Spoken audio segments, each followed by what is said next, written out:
Hello. Hello.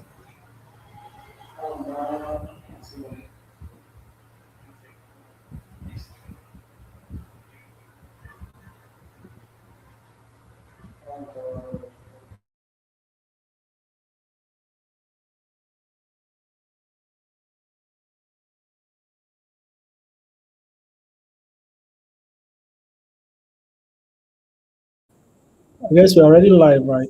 Can people hear my voice currently?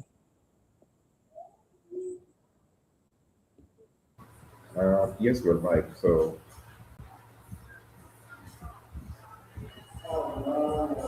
can, can we? We're live. Can you check? Do a check. You know? Check. Check. Check YouTube. X handle. Can you hear me? Can you hear my voice? Testing, testing. Let me test. Let me come test. Sound check, sound check.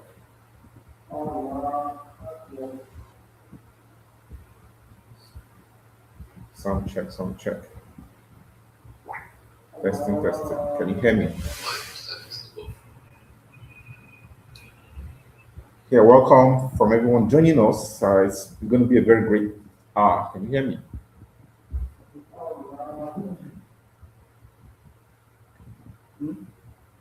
Can testing, testing, testing. Everyone joining us on YouTube, LinkedIn, X, Facebook. Can you hear me? Yes. Good to have everyone.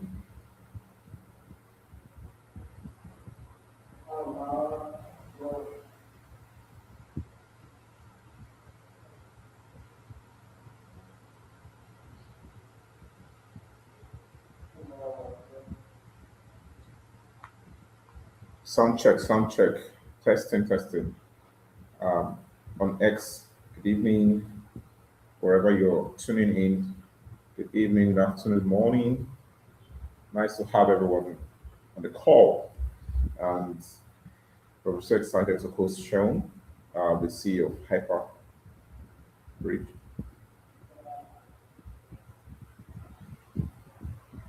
Sound check. Can you hear me?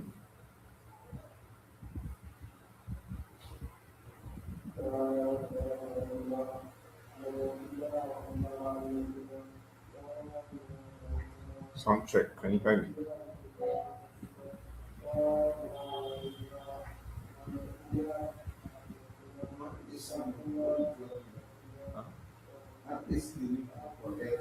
X. Okay.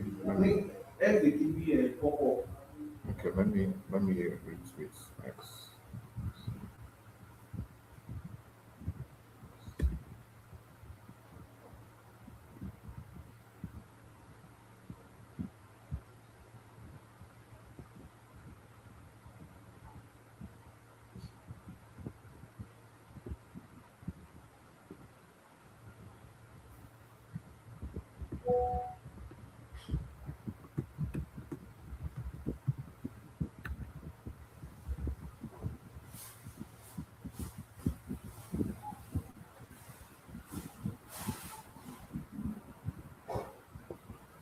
Okay, that's perfect. Can you hear me? You're live on X. Have you seen the handle?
So, guys, if you can hear me, that's fine. Well, once welcome wherever you're joining us from a part of the world. We're so excited to have you. It's been a very great and educative day for the past 3 days. We had great sessions um,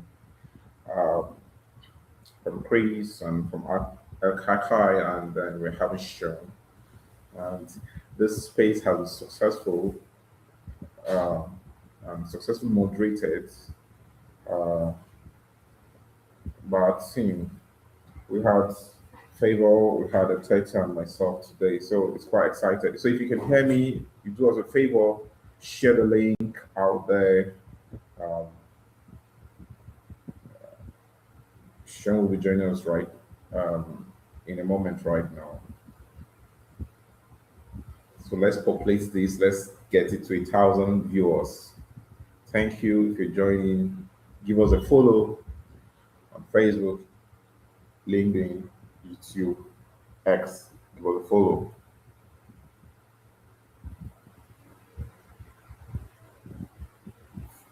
Femi, can you hear me?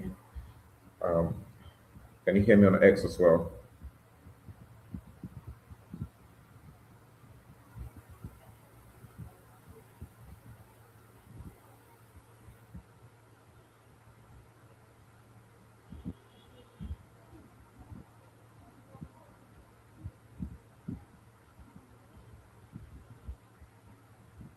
I want to be sure if you can hear me. So you could, if you're viewing on X, you could just make a comment or something.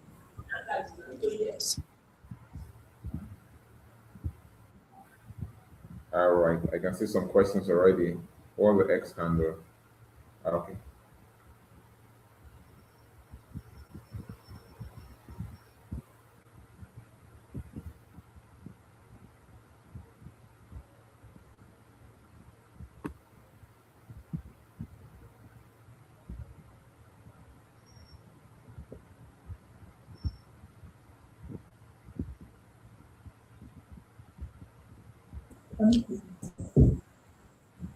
Hello, can you hear me? Yes, so just drop the X handle. Oh, okay.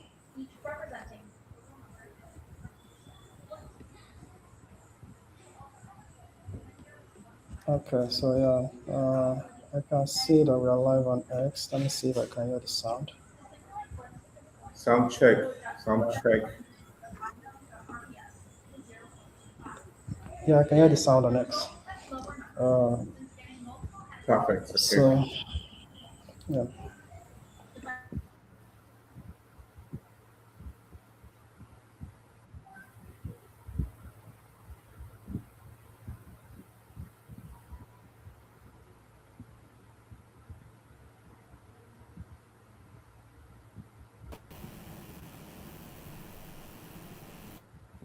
Perfect. Take the moment waiting for his hair.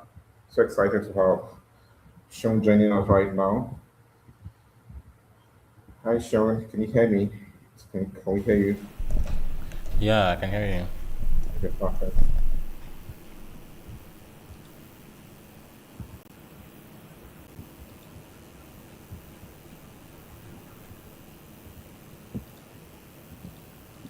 Okay, once again, good evening, everyone, wherever you're joining us. Good evening, afternoon, morning, wherever you're joining us. Good to have you. And we're live on X, we're live on LinkedIn and YouTube and Facebook. Give us a follow.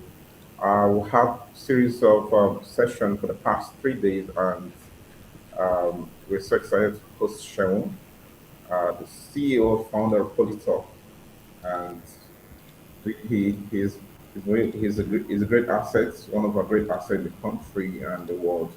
Thank you for making our time to join us. Let me start with this powerful truth. My name is in blockchain. Security is not just a feature; it's the foundation. And a single breach hack doesn't just steal funds; it steals trust from the entire ecosystem. And tonight, we're going to go deep into how we could strengthen that foundation. And we can do this without having the whole team supporting. So just want to appreciate everyone who has been, you know, been been supportive for this project. So welcome to Bridge Security Auditing Tools and Techniques and IT Lagos live sessions. My name is Enoch Baby. I'm honored to moderate this conversation with someone who is actively building solutions in the space, shown as a co-founder and CEO of Polytops. So let's welcome him. Let's share this link out there. Let's get to meet him again. So Sean, how are you doing? How's the day going? Yeah, I'm doing really good. It's been a very long and stressful day, but happy to be here and happy to share some of our learnings as well. Perfect. All right. We heard it from you. Okay. Um, so before we get started, I know we'll be seeing you in a different style, um, having a classroom workshop style. Um, but I just want you to tell us a little bit about yourself and what Polytalk Lab is focused on, especially as it relates to security. Yeah, I'm the co-founder of Polito Labs, and we're a blockchain research and development lab. We build blockchain-based products, so DeFi products essentially.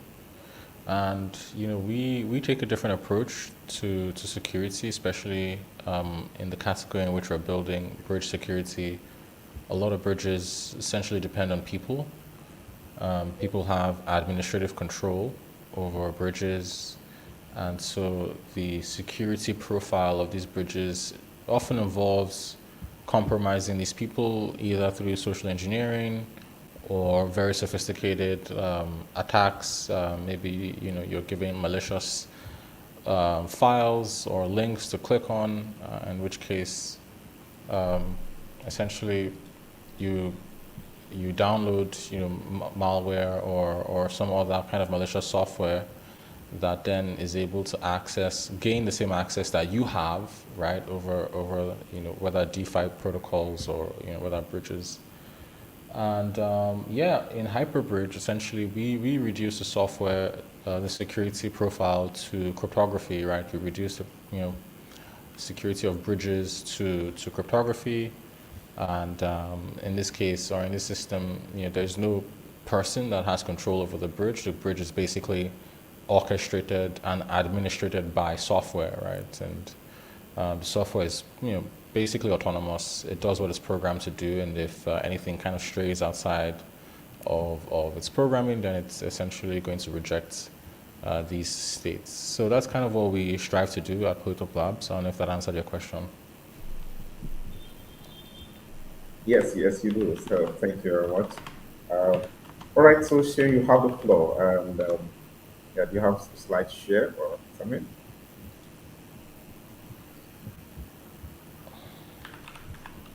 Sorry, say again. Yeah, you have slide share or something. A slide share. Not at the moment. No, sorry about that. Okay. Okay. So guys, we have it shown live, and if you have any question, you could just chip in here. For the past 3 days, we've been having very deep dive into Web3 security, and it's been very educative, and it's trying to relearn again. Okay, so we'll just take a question to you. The current bridge security landscape in Nigeria, Africa, and global at large. So, what does the current state of the bridge security look like in 2026? It's still as worse as when we started to build Hyperbridge, 2, 3 years ago. I think it was actually 2022, so almost 4 years ago now. I think in 2021, between 2021 and 2022, we had some of the worst bridge hacks. We had, I think, the BNB chain hack, the Ronin hack, and quite a few others. I think Wormhole and Poly, I forget the name, Polychain, no? I'll remember later. But these were some of the largest bridge hacks that we saw, and we thought that it was kind of funny that like people were making themselves the sort of admin of these bridges only for them to be later compromised. Like sure, like it's easy to go to market with these kinds of architectures, but ultimately you become the bottleneck, right, when it comes to scaling these architectures. So yeah, I think bridging is still not fixed. I think we also saw some of the largest bridge hacks again this year, with layer zero getting compromised, and then that being used to steal, you know, almost $250 million from DeFi, right? But I do think that there's, the more cryptographic methods are being battle tested in a way, and are sort of maturing, and will be able to come online and essentially replace multi-sig based bridging. Just reality is the technology for the alternative form of bridging hasn't really been put into production, especially like we have. You can count all the bridges that are live today, and I would tell you, like, basically every single one of them is controlled by multi-sigs and people. And the biggest, or rather the bridges that are actually built to be cryptographic in nature, they don't try to connect multiple ecosystems. They often stop at connecting, two chains, and they just kind of call it a day. Good examples of this would be something like the near bridge with Ethereum. That is actually a cryptographic bridge, but they didn't try to make it a multi-chain bridge, right? There's also, I think, Snowbridge, which is also, it's not a multi-chain bridge. It's kind of just between Polkadot and Ethereum. So, we're really the ones trying to push the frontier of this technology in scaling it to as many blockchains as possible.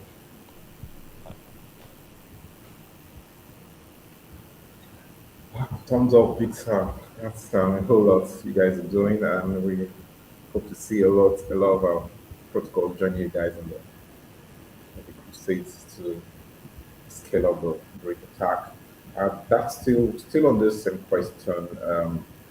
I was asking, we're kind of iterating, why do bridges continue to be one of the biggest target for hackers? Why? Yeah, because bridges essentially, they operate, through super admin modes, right? Through super admin rights, as it were. Like a bridge has the right to mint, for instance, lots of tokens. A bridge has the right to withdraw a lot of tokens from escrow. It tells applications what is happening on other chains, and applications basically treat it like, like an authority, right? They just do whatever it says. And so it becomes very, very lucrative if you can compromise a bridge that a lot of applications depend on. In that case, you can essentially extract all the value that these applications are holding.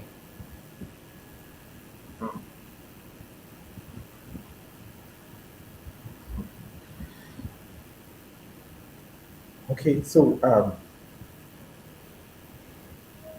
what advice will you give us as a community? Because we have a lot of communities, educational programs running in terms of raising more new leaders, like onboarding new leaders in the ecosystem. What advice will you give us? Yeah, I mean, it's always a good idea to, especially when dealing with bridges, have fail safes, have design a failure mode, is what I would say. Treat them like they're great, but they can fail, and you should be prepared for that eventuality, right? I think some of the lessons that we've learned is that, sure, cryptographic security is definitely the most sophisticated security mechanism, but auditing,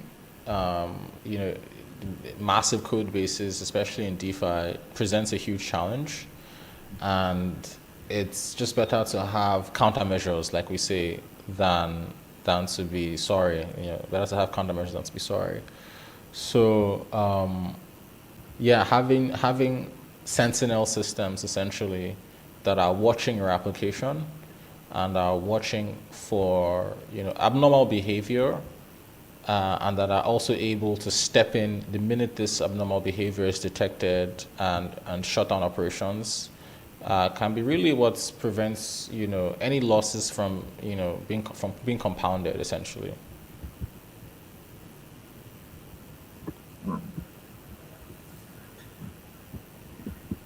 Okay, yeah, that's fine. So let's go into auditing tools and best practices. Um, so, what are the most effective auditing tools and frameworks you could recommend today? So, in our experience, the best way to audit any protocol is to open it up to a community of security researchers and white hats, and essentially have them pen test your protocol, find bugs, of course, and they are fully incentivized for this. So you put up a kind of bug bounty. You could also work with auditors. I mean, I don't think that that's, especially if you're working on a very highly specialized system. Maybe if you're doing advanced cryptography, ZK. Maybe it's the case that a majority of security researchers don't have the specialization needed for these kinds of systems. If you're doing DeFi as well, maybe if you're doing very advanced DeFi primitives, you might want to talk to people who actually understand finance and have that specialized knowledge in finance. But if that's not the case, if you're just building like stuff that maybe not necessarily requires any kind of specialized knowledge, yeah, I think bug bounties are kind of the best ways to audit and get that peace of mind on the security of your protocol. Look, it's the case that when we were working on Hyperbridge, we were very, very concerned about does it work, and rather than is this like completely bug free, and the reason for this is because when you're in a startup, it's very existential that you build something and you go to market and you start gaining market share and people start using whatever it is you're building, right? Security doesn't necessarily come up as something that is a checklist item before you go to launch, and so I would actually go ahead and say that given our experience, it's very important to do something like a bug bounty before going to launch, right? Because that's one of the biggest mistakes that we made, was doing a bug bounty, of course, after launch. And another thing I would say is if you're working on very advanced smart contracts, if you're building maybe cryptographic smart contracts, Solidity is great, but it's not very easy to test Solidity smart contracts using Solidity itself.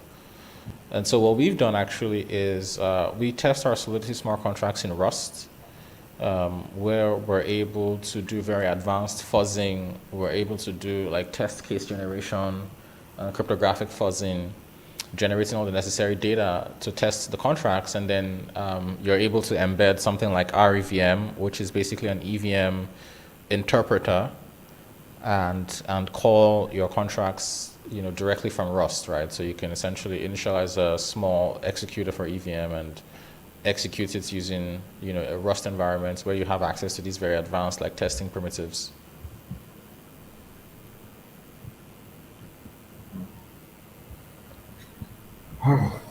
So that's a whole lot. Thank you very much. So guys, wherever you're joining us, let's share the link. Let's get more researchers join the space and get just contribute to this edition. We're having Sean live, CEO and founder of Polytops, and he has a lot. And we're also the one overseeing the Hyperbridge as well. I have this question, and um, as a prominent founder and infrastructure leader in the ecosystem, how can Polytops Labs help lower the barrier to security access for early stage builders? I mean, we have a lot of like uh, open source libraries that are kind of well audited. So this could be a way for people to access, secure audited libraries, um, especially our harnesses that I just described, which basically use Rust to do, solidity testing. Um, this is also very, very powerful, I think, for people who want to ensure that their smart contracts are secure. But even more so, I would say, look, instead of rebuilding everything from scratch, maybe if you wanted to do a bridge, you might want to be tempted to rebuild your bridge from scratch. I would say don't, as this has proven to be some of the most expensive enterprises in the industry. Always just good to leverage stuff that is already out there, stuff that's already battle tested, and stuff that has proven its kind of security in the wild.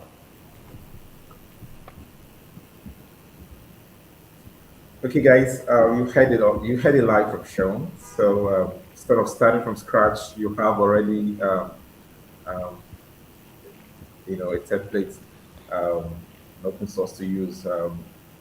This is not going to end here. So we want to appreciate Hyperbridge, want to appreciate Polito, the team behind supporting this initiative.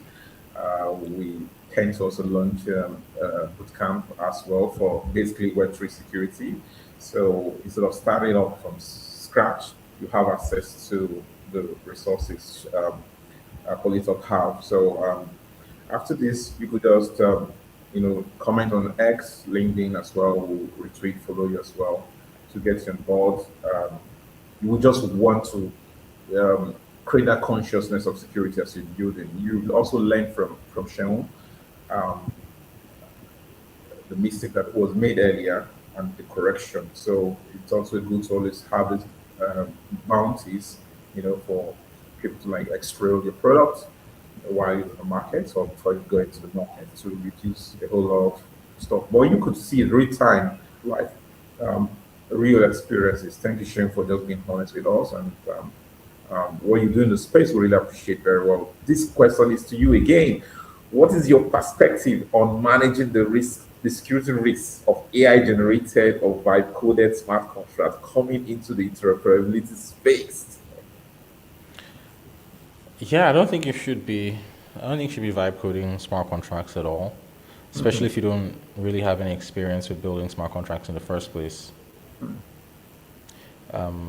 It's the case that it's very sneaky when AI can generate code that you can't fully audit, and then you just introduce like vulnerabilities into your system that potentially like a person who knew what they were doing would not have introduced. So I would definitely avoid AI generated code in production. Maybe you can do AI code for like testing, fuzzing, building out all these off-chain systems for sure, because these are non-critical systems. They can't be really compromised in any significant way. But anything that's going on-chain that will live forever, basically, always a good idea to make sure it's written by a human and it's also reviewed by other humans that know what they're doing.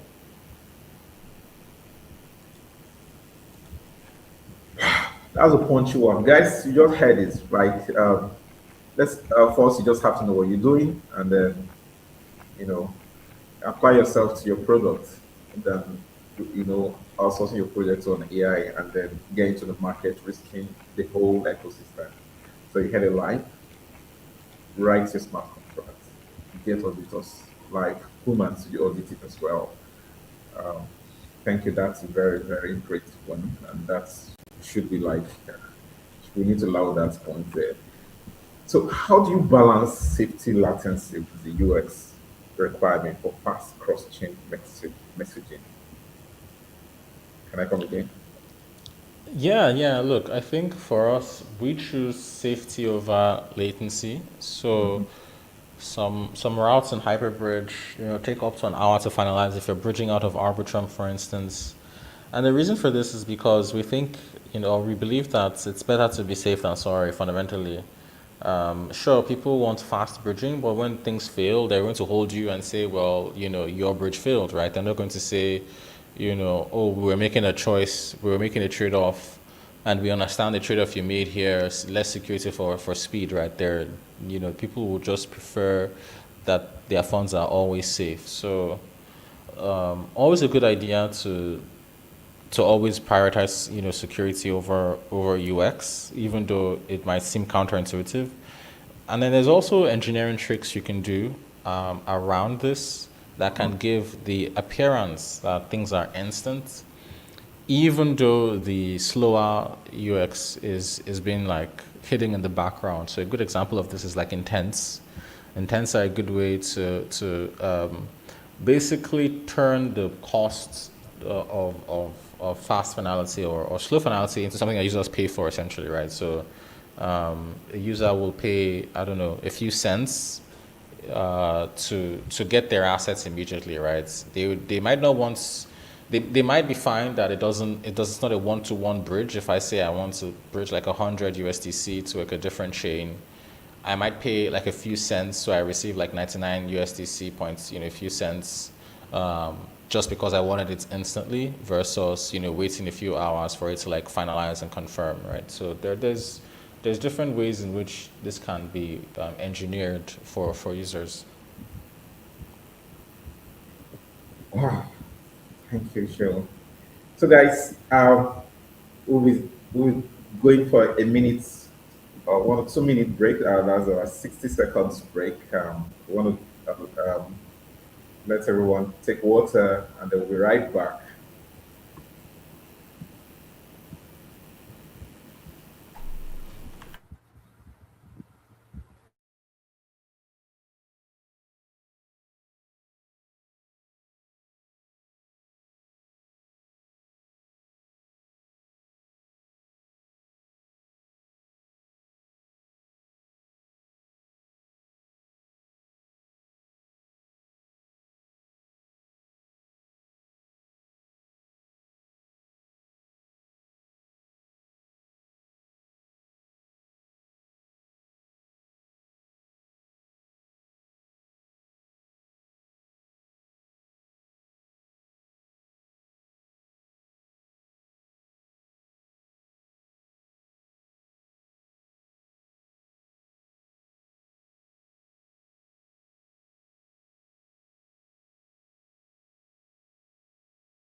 Okay, um, we're back.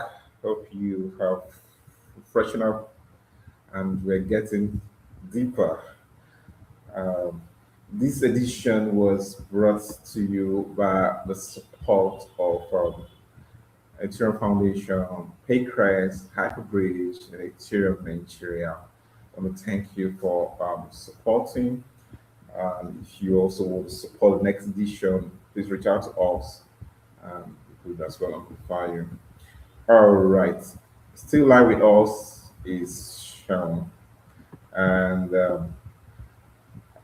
we have this is straight poly talk now. He's Sean is has been in the ecosystem for a while, and he's been a great asset in the life, made in Nigeria, and proudly flying the color all around the whole world. Thank you for all what you're doing, and thank you for being there, giving us an open door anytime we knocked in, and still a lot we're gonna do. Um, so this question is to you now. How does Polytop Labs approach the tension between the open source ethos and the defensive security spec OPSEC? So how does Polytop approach the tension between the open source ethos and the defensive security OPSEC? Hope you get that.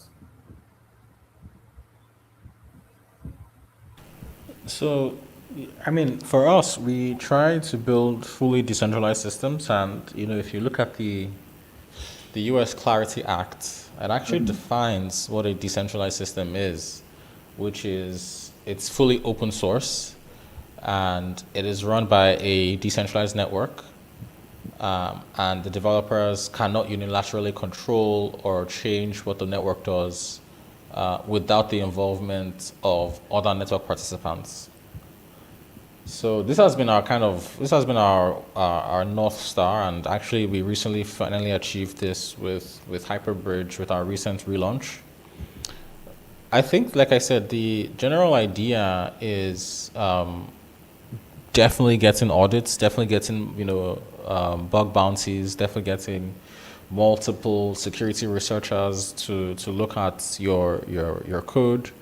I think bug bounties have a sort of game theoretic advantage in a sense.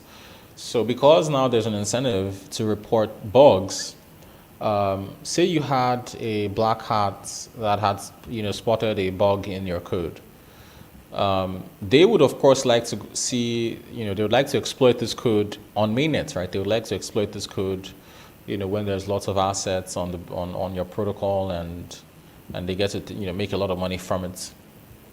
But the problem is, the question now becomes, are they the only person that can see this bug, right? Because if someone else sees the bug and then reports it, they end up getting nothing, right? They end up getting nothing, and kind of sitting on the bug and waiting for it to exploit it was not a good play.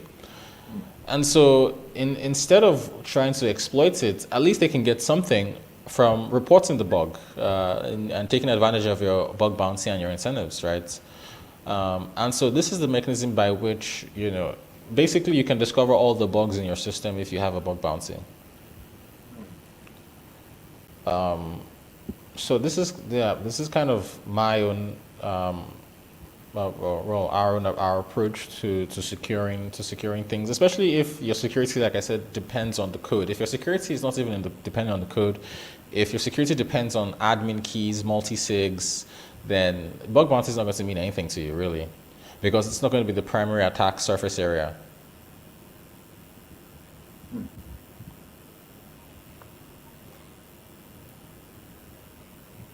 So guys, yeah, so we've had it. So technically, for engineering researchers, you have a lot. There's a lot we'll be announcing in the coming days, and yeah, you had a live from Sharon. These are some things that founders need to like put in practice. You don't wait for your solutions to be hacked. So the bug bounty is another way of like building a robust and sustainable, long-lasting solutions. So it's something I just really appreciate. I really approach how Polytops were able to like handle a incidents that happened to them recently and the way forward. That's really a big learning curve for every one of us. And to implement into adopt as well and even to scale further. Now, Cheryl, I want to ask, yeah, this is like a more advanced techniques. Can you walk us through some advanced techniques for securing bridges from phone verification, whatever? Just walk us through for those who are joining us. You know, I think the best, some of the best advice is just to use cryptography, and yeah, remove any kind of dependency on people that control, multi-sigs or keys over the bridge. Then definitely audit your contracts, audit, especially Solidity code. Solidity code is very, very tricky to get right. There's a lot of foot guns in the EVM, in the way that the EVM behaves, reentrancy, all sorts of stuff. So also getting audited is very important there as well. Then, like I said, have like off-chain systems that watch for when something bad is happening, and is able to essentially prevent the spread, and is able to freeze things in an automated manner. Yeah, that's pretty much it. well, thank you so much. Yeah, so let's check for other questions while we look for. Um, I'll wait look for other questions coming in.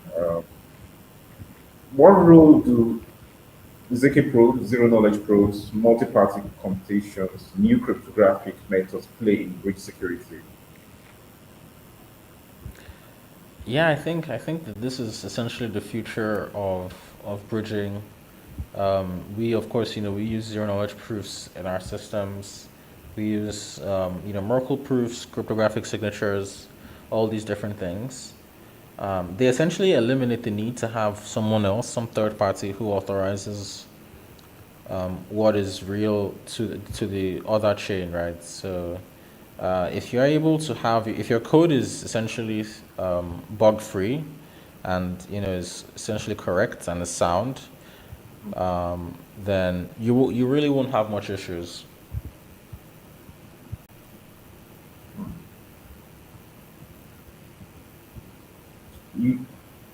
Okay, I have a question here. You recently chose a full architecture overhaul over a quick patch. That's one. Completely removing the administrative keys, that was the sudo, and making the protocol 100% community owned.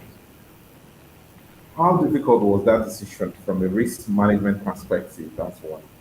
And what are the operational realities of running a protocol with absolutely no administrative safety net?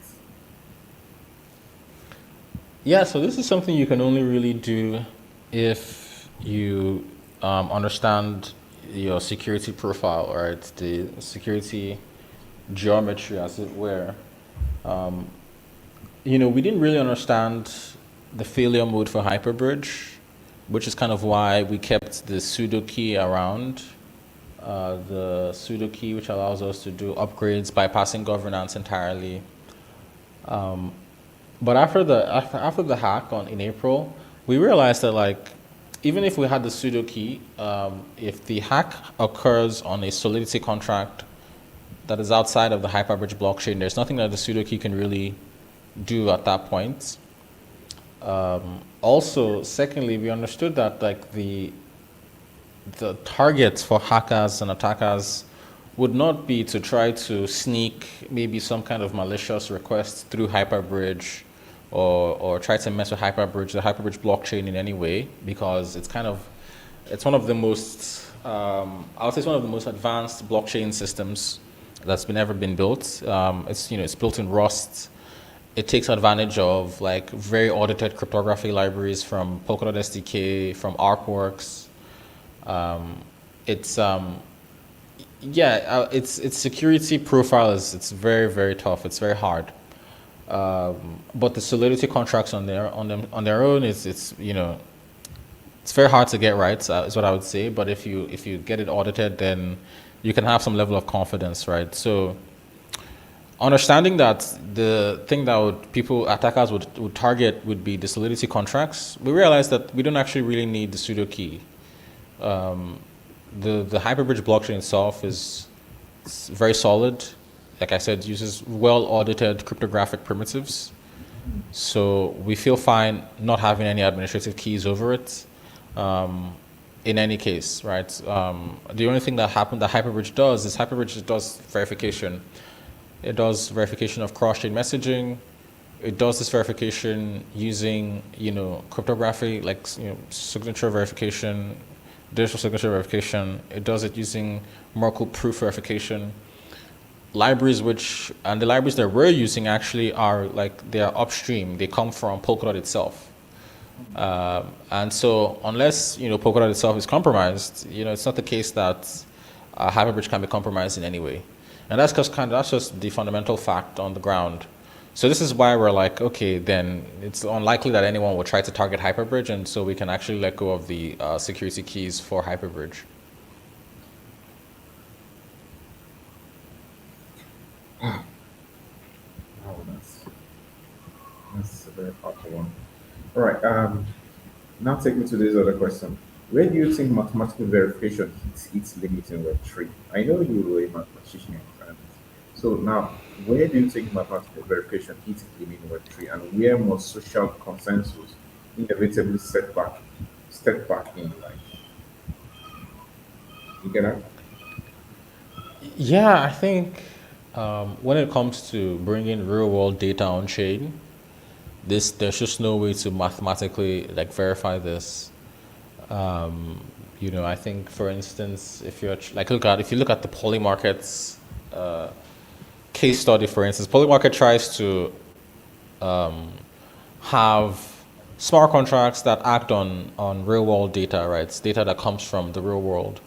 But there's just no way to verify on the blockchain, who scored the goal, between, I don't know, PSG and Man U. Like, this is not data that can be presented to a smart contract in any way for verification. So then you need, of course, social consensus over this, which, has its issues because, as you can tell, like, there's always a lot of, issues with poly markets and the way their markets resolve and, all these sorts of things.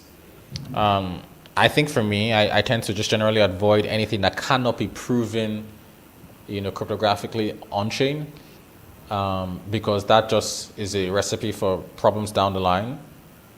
But yeah, this is where I guess you could introduce social consensus with all of its problems.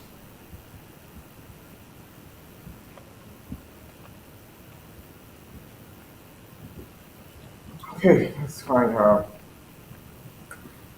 Yeah, so that's fine.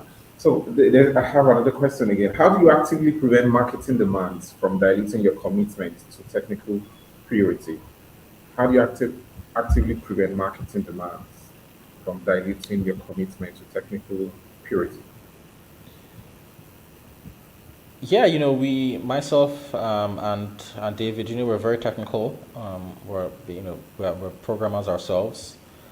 So when the leadership is very technical, I think it's very easy to avoid falling into, marketing and trends, just to continue to be relevant. We've stuck with our architecture for, cryptographically verified bridging for like almost 4 years now, and we're not going to step away from that anytime soon. And it's just because of how the team, the team was formed, right? The team was formed by highly technical people, and yeah, we stick to our guns no matter what happens.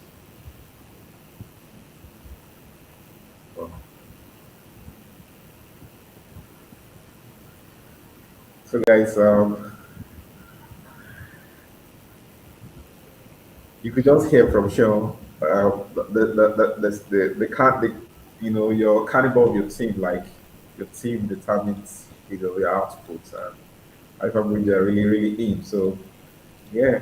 So let's see how. So, we want to see more companies, more, unicorns take this step. You guys already started. So how do you think we could replicate this template? Like, because what you guys are doing needs to be loud. Like, we need to loud this generally and then create a consciousness, and that's doing this. Secure our ecosystem at large. So, what advice would you give us, or what step do you advise us take?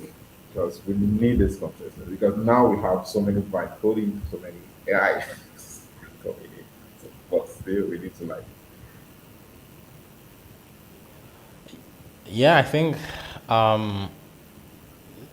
as a rule of thumb, definitely don't vibe code anything and put it on chain. Um, and another thing I would say is definitely don't think that not verifying your contracts will somehow save you from getting hacked.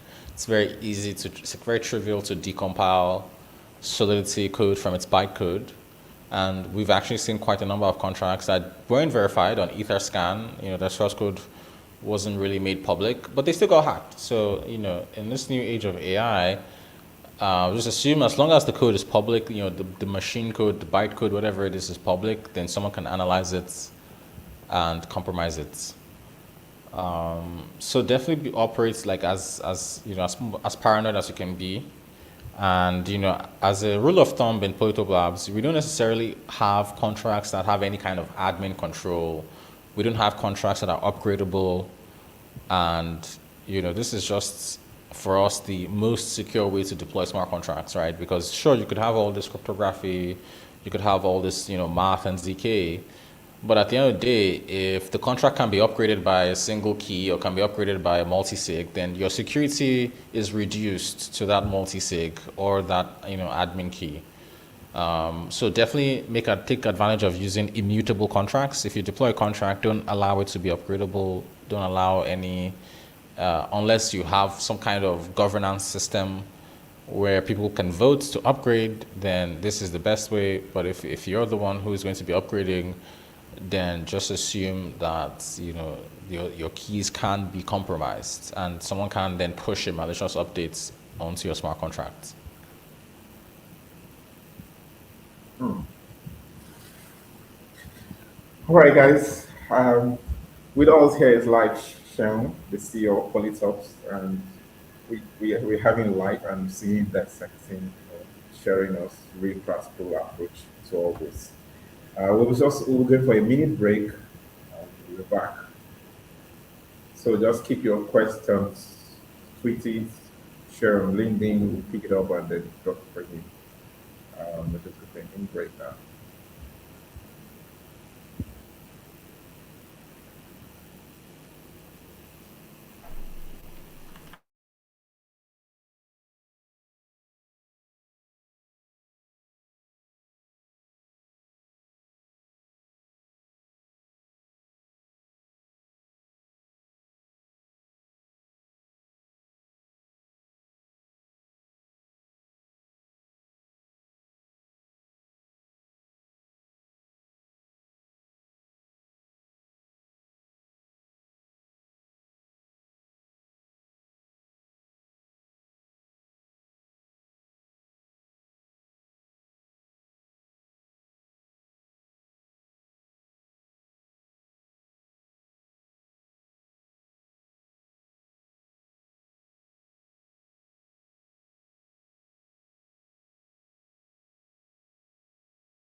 Okay, we're back, and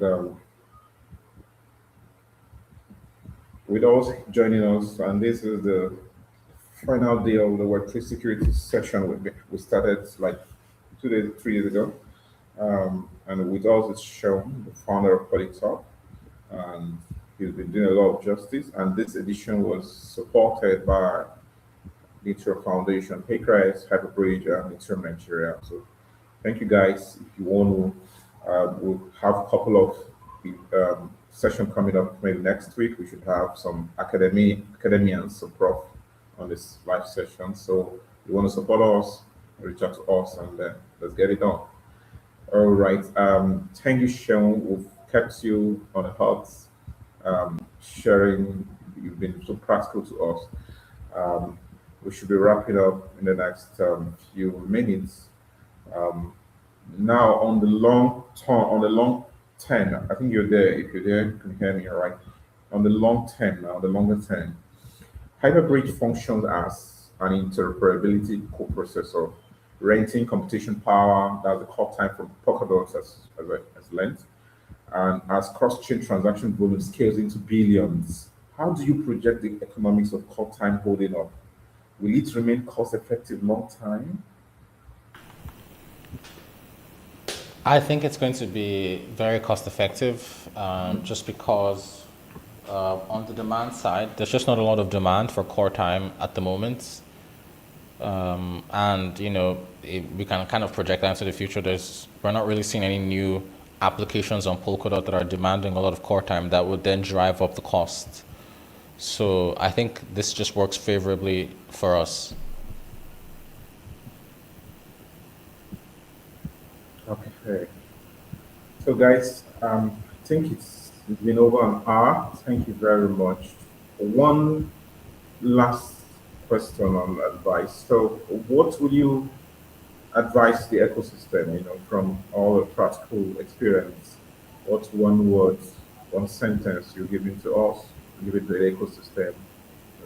In this 2026, it's still very, very long. Yeah, I think if you're building smart contracts, if you're building decentralized finance systems, and your contracts hold a lot of money, I think it's a good idea to definitely get a bug bounty going. And if you can't afford a bug bounty, I would say try to raise funding, try to raise investment from ecosystems that are aligned with what you're building. So that at the very least you have a security budget.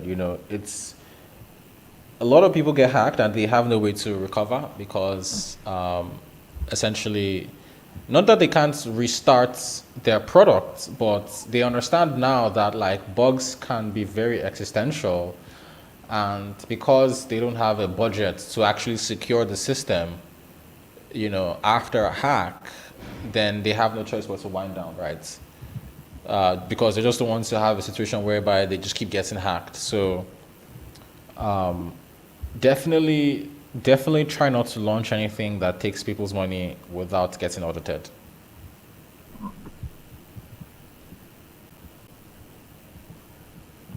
So guys, did you hear that? Whatever we're launching just has to pass through the audit room. That's a powerful one. It shouldn't be in a hasty launch. That's a very, very powerful one. And with all this shown, he's a cryptographic developer, he's CEO of Polytop Labs, and he's been doing amazing work in this space.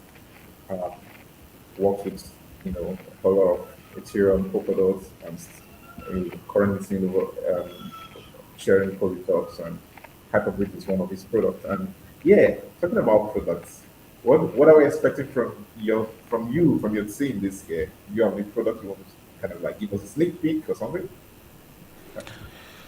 Yeah, for sure. Look, we're making the final plans to launch HyperFX, which is our new on-chain FX desk, essentially. And it's aimed at fintechs, it's aimed at PSPs, it's aimed at cross-border payments players, neo fintechs, crypto off-ramps. And it's a way for these people to essentially source liquidity on demand, right? And they source liquidity from a decentralized network of liquidity providers.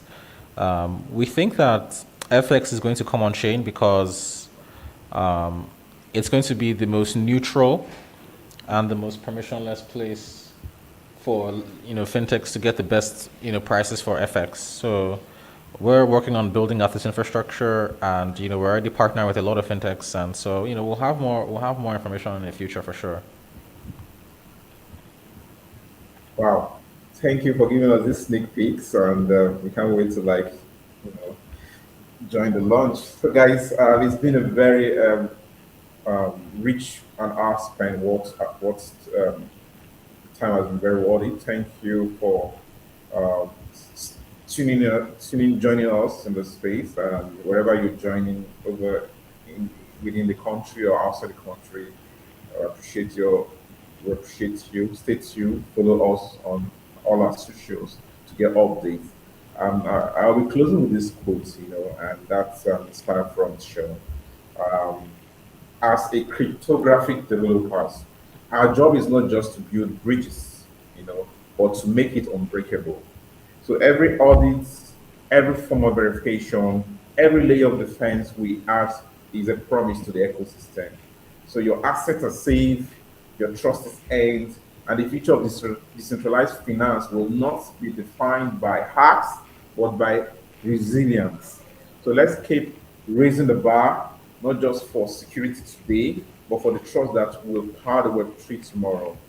So these are like a summary of what I've been able to put together from this today's session.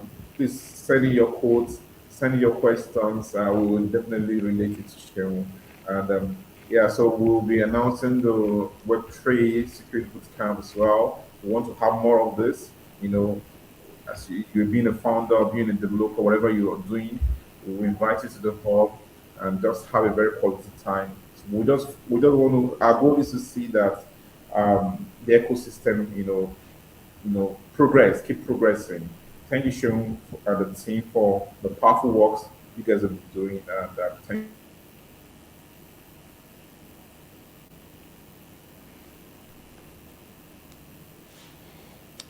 All right then. Thank you guys for having me.